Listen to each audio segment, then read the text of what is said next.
నీ పాదాలకు మూవల్ల నా అడుగులు సాగాలమ్మా, నీ పెదవుల చిరునవ్వుల్లా నా ఊపిరి వెలగాలమ్మా.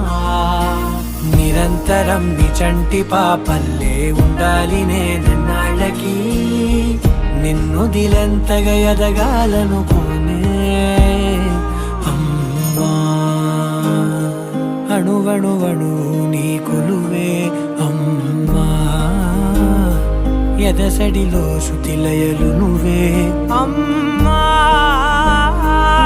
నే కొలిచే శారదవే, నన్ను నిత్యం నడిపే సారథివే.